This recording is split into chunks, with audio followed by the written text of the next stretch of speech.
You have accomplished so many things, so many great things. And so when someone asks you about your experience, your reaction is to minimize it. When somebody compliments you about anything, your style, your accomplishment, something that you know is a big deal in a way, your reaction is to deflect. And when you think about sharing something out loud, you start to question yourself and then you don't do it. And experience after experience, that's how you learn to navigate life and to stay quiet about your small and your bigger wins. And now you're at a point of your life where you truly, truly wonder, why does it feel wrong to want to talk about what I have achieved? Why so many people around me do it and why can't I do it? Because your mind knows it's okay. You're proud of yourself and you know you've gone through some stuff and you're proud of that. But there's still a disconnect between how you feel and how you show up, how you feel about yourself and how you put yourself out there. Today, we're talking about where this conditioning comes from. And we also are going to talk about how to start owning your success without feeling that you are bragging or showing off. And here's the first thing. There's nothing wrong with you with feeling that way. There's nothing wrong with you with wanting to share more of what you have accomplished. And there's nothing wrong with you for feeling not quite right and not quite comfortable yet. So let's talk about that. So think about an example in your life, something that you have accomplished, something real. It could be in your career. It could be in your personal life. It could be a struggle that you have overcome with grace. I'm sure you're going to have more than one example, but think about the one that's the most alive for you right now. And can you recall a time when somebody brought that up to you and asked you a question about that and complimented you? What is your reaction? What have you answered? Would you say stuff like, oh, it's not a big deal? Or think that, oh yeah, thanks, and then turn away and even start another conversation? Can you recall like state of being in which you were? How did you feel? Did you feel proud? Did you feel tight? Did you feel embarrassed almost? And did you comfort yourself thinking that, oh, I'm humble and this is a great quality? While being humble can be a great quality, it can also become a wall behind which you hide and you create yourself that space that feels really safe for you. But at the same time, you celebrate people loudly and you are not shy about that because you know how good it feels to be celebrated, but somehow you don't accept it in the same way that you are celebrating others. Now, I'd like you to think about that as well. So you celebrate people without a problem. But when it comes to people celebrating themselves, this is where you probably have a mixed feeling. You're going to feel, tell me if that's you, a mix of, ooh, I admire that person for celebrating themselves out loud, but yet that makes me feel a bit uncomfortable because a part of you still associate that with bragging and with not being humble. And you imagine yourself as this person and go back to that thought that this would feel that I am arrogant if I were to put myself in that position of claiming my wins. But tell me, is there a part of you that wants that? Is there a part of you that wants to experiment that and not feel guilty about it? If this is you, you are absolutely not alone. I see this pattern in so many brilliant women. You've built something, you've grown, you've succeeded, but claiming it out loud still feels like breaking an unspoken rule. So my question to you is, where did that rule come from? And who is this rule serving right now? Now, I want to share something personal with you because, as you know, this is how it is on this podcast. That's a situation that I know very well. I have felt that too. And understanding why really helped me to shift. I have myself been reluctant to share what I have accomplished. And I still haven't done that so much publicly. And in my case, I realized there were 3 reasons for that I would like to share with you and see if any of those reasons are striking a chord for you.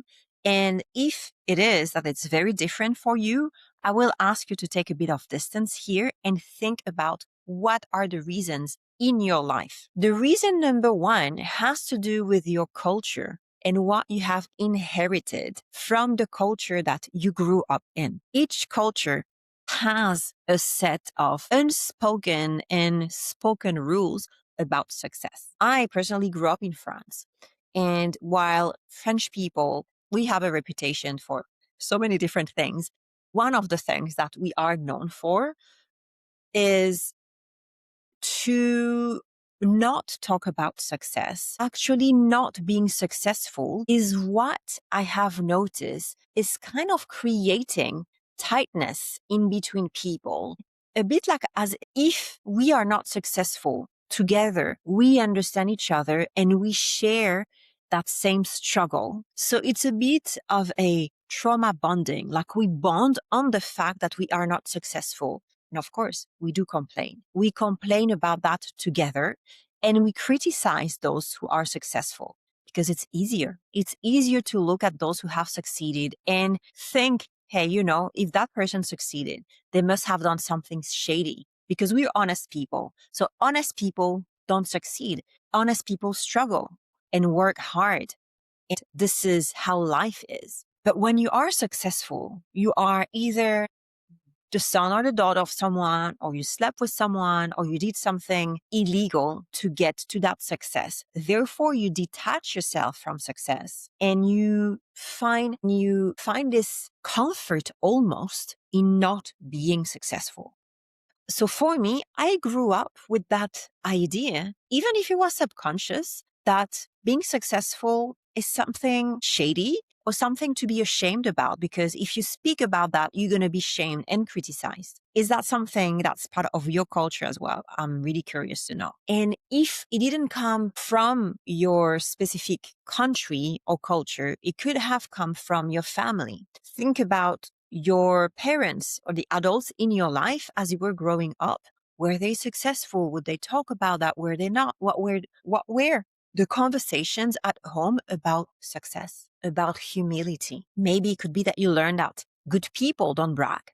Or maybe you saw even successful women being called names, bossy, aggressive, bitchy, too much. And that's so important to really have awareness about that, because it's not something so individual, right? When you navigate life thinking that being proud of your wins is quite negative, it's not just you who came up with that. It's really looking at how was it as you were growing up? What are the beliefs that you have borrowed from other people and made your own? And this is important for me because it reminds us that we don't just decide that we want to hide. We've been really conditioned to. We inherit some scripts that hiding equal safety. And this is where it gets interesting, because now you get to see that from a different perspective and you learn that I can challenge that. I can decide how I want to connect with success, and I can decide how I want to show up in my own version of my own success, right? I want to share a second example in my life that has taught me to stay quiet and humble. So I'm half French-ish, half Japanese. And even though I didn't grow up in Japan, I grew up with a Japanese parent who has consciously, subconsciously passed on a lot of traits and characteristics from the Japanese culture that I really love for so many reasons. But also, as you might be familiar with, in Japan, there's a strong attachment to the value of restraint and humility. And there's this cultural concept called enryo, which means basically not speaking loudly and not showing off, because this is a sign of respect for other people. And it's also, in a way, making sure that you do not provoke any discomfort in others. And this value, this belief, this way of being, it's something I have inherited big time, not only about not talking or bragging about wins, just in general. That showed in my life in so many different situations that I would want to say something that would indirectly offend someone or trigger something in other people. And in a way, I learned how to put distance between other people and myself, even to the point that people will call me cold. And it's not that I didn't want to be warm. I today identify myself as being a warm person, but I didn't grow up with that. I really grew up with this idea of stay quiet, stay small, do not say something that's going to trigger anything in anyone. And I think my Japanese culture really brought that to me, which can be something, very graceful and beautiful. But when you start to feel that this is more a rule than a natural way of being for you, that's when you start to question it. It came quite late for me to question that. But today I have this awareness. I appreciate that. I think it serves in many situations, but not all the time. In Asian culture in general, there's this idea of having your work, to speak for itself, to stay humble, and good things come to those who wait quietly. Tell me if that lands, tell me if that resonates, tell me that's something that you relate to as well. And where I decided to draw the line is when I really started to feel that humility turned into me being silent and started to feel frustration about remaining invisible when I started to want to feel more visible. So that was my second layer. My third, and I think that one is quite common in many cultures. So overall, these are three cultural layers as well, but like coming from different perspectives. The third one is about the concept of not attracting the evil eye. So a part of my family is Jewish. And even though I haven't been raised within the religion, it was still quite present in my life. And as a side note, I'm deciding to speak openly about that because there's no shame in being proud of your origins. And I do know that in the world that we live in, talking about religion, especially specific religions, are going to create discomfort in people. But I also do believe that if you are my people, you are going to understand that religion and faith are something that is really for yourself. That's something that's probably deeply rooted, that's a part of you, but it's never something that's meant to harm. And the moment you start to see religion and faith as a provocation, that's where our ways are going to part, because this is really, really not my belief. Whatever religion you believe in or you grew up with, what matters is what you decide to do with it. Is it guiding you towards the light? Is it guiding you towards darkness? Is it guiding you to be more open with other people? Or is it making you a more closed person? Is it something that brings you aliveness and joy and love again? Or is it something that is going to put up walls around you and bring more hatred? To me, it's very clear that any belief, any religion, any faith is here for love of the humankind. This is just a side note.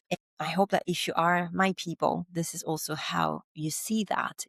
I'm personally curious to learn about all aspects of religions as long as they are respectful of the humankind and that they stem from love and not hatred. All right, little side note. So I grew up surrounded by the Jewish religion. And there is a inheritance here as well about this Yiddish expression, which means no evil eye. So it's the belief that talking about your good fortune, or in other words, what you have and the luck and the blessing that you have, is going to attract the jealousy of other people, and therefore is going to attract harm to you and bad luck. So to avoid that, you decide to stay quiet and not talk about it, right? I can see now in hindsight that this is how the part of my family who's Jewish really has lived their lives, or from what I could witness at least. And with all of that, when now I have the awareness of these three layers that really taught me to stay small, to stay quiet, to stay humble, it makes so much sense that I never felt comfortable accepting compliments or accepting my wins and to be celebrated. And I felt really shy and almost ashamed. I really thought that if I claim this, something bad is going to happen, or if I celebrate too much, I'm going to jinx it, or if I become visible, then I'll become a target for I don't know what. And I found myself in this kind of in between that I don't want to live like that. I don't want to continue hiding, but yet I'm not sure how to show up because this is so new and it doesn't feel safe. But what I'm learning is that living in fear and living in the thought that you have to constantly protect yourself. What I notice is then your energy is going to go there instead of focusing on your success and what you want to do and what's next step and expanding. You constantly going to look around and fear that something bad is going to happen. And you know what? I realized that this is fucking exhausting.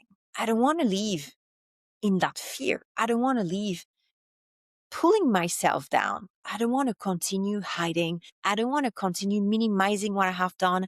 I don't want to deflect the compliments that I might get, because what I'm really starting to believe is if I continue to stay small, what I'm telling the universe and people around me is that I am deciding consciously to stay small because to me this is safe. I don't know if you would agree with that, but I do believe the universe rewards you not with what you secretly wish, but with what you project. So if you project that fear, that staying small, that being humble, that stay quiet, that don't look at me, don't talk to me, don't compliment me, then that's not going to happen. And then you're not going to grow into that version. But in order to reach that point, that kind of moment when you're about to change, what's really important is not just to have that in your mind as a concept, like, yes, I want to change. What's really important is to look at all those beliefs, all those cultural layers, and ask yourself what belongs to you, what are your beliefs of the you of today, and what are beliefs that were meant to protect you, that you grew up with and they served you, but that you are ready to let go. This is a crucial point, because if you don't do this and you try to jump in the next version of what you want to be without really looking at what is true, what is not, and get clarity, what's going to happen is you're going to make such a big jump that your nervous system is going to freak out, and you're probably going to go right back where you were. And that's tiring as well. So you might stay there, and you're going to stay there because that jump was the in between that we know is so uncomfortable. So instead of trying to stretch yourself like slowly to your next version of yourself, you're going to stay where you've always been. So if that's not what you want, ask yourself those questions. What is true to you today and what is not anymore? Are you living in outdated protection? What do you want? How much do you want to be visible? And why do you want that visibility? It's not a vanity. If you're my people, it is not vanity. Is you want to make an impact. And when I say impact, it could be just quote unquote on your family, on your kids. You want to show your kids or the little humans around you and the people around you that it feels good and safe to be yourself, to be proud of yourself, because you want that for them and you want that for yourself as well. So if I go back to my combo of French suspicion of success, Japanese art of restraint, and Jewish superstition, I have to take a look at this and see that way. It's a pretty strong combo. And I know that. And it's not an excuse anymore. It's just an explanation of why it's been like that for me. And I'm so grateful. I'm really, really so grateful. I love the mix of culture that I grew up with. I really do. And I want to keep as much as it serves me and release what doesn't, right? Because when you see the conditioning, you can start to question it and to sort things out. So now I want to bring something else to you here. If you wonder, but if it feels safe that way, why bother? When you keep hiding, what happens is that the right people, they're not going to find you. And whatever it is that you're working on right now in your life, you for sure want to attract the right people in your life, being in your friendship, in your relationship, in your career. How are you going to do that if you don't show more of who you are? Wholly, success included. No matter the work that you do, the things that you learn, the effort that you put, all of that, I have to tell you, my dear, is a waste of energy if it doesn't come with the visibility and the recognition of that work and effort and energy from yourself in the first place. Because when you stay stuck at the same level, you can just not reach the next one. There's no way for you to access that if you don't celebrate that step. How is your next step going to be propelled if it's not by acknowledging that current step?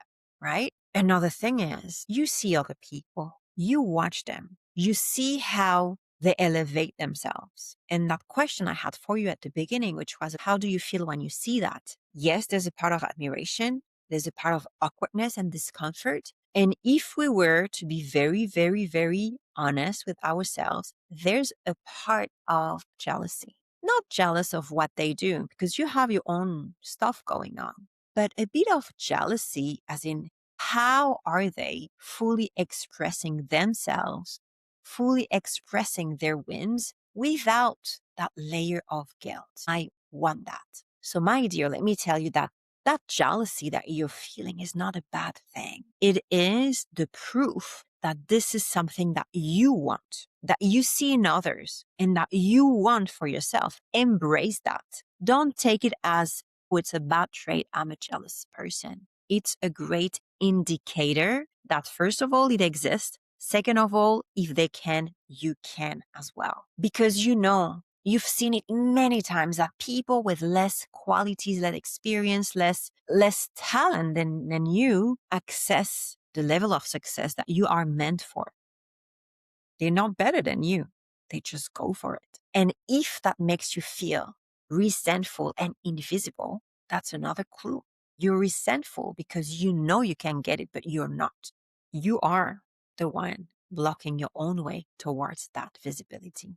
Are you ready and willing to acknowledge that, to welcome that as part of you and not judge yourself for it? Is your first step to grow from it, shed what you don't need anymore. So what I really see as being the truth right now is that staying invisible doesn't keep you safe anymore. It keeps you stuck. And that's the case for me. Some people told me recently that I'm so confident, that they admire that in me, that they want to access that confidence in themselves as well. I'm not a loud person.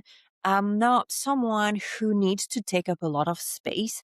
I'm not the one who needs to have the last word in a conversation, because I have a lot of self-trust that I've built bit by bit. And today, I'm here to tell you about it, not to brag about it, but to tell you it is possible. And if I wasn't talking about that, you wouldn't find me. You would not have found me as an embodied confidence guide. And I couldn't do what I do. I couldn't guide you towards more confidence if I was hiding, could I? I couldn't tell you to own who you are if I wasn't practicing that myself. So I made a choice to show you what's possible.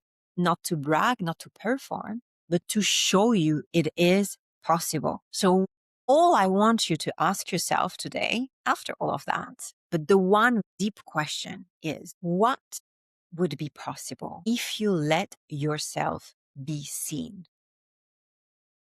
And I would love if you could take a deep breath with me right now and ask yourself that question again. What would be possible if you let yourself be seen? And don't rush to find an answer. Let that answer come and find you. Just ask yourself this.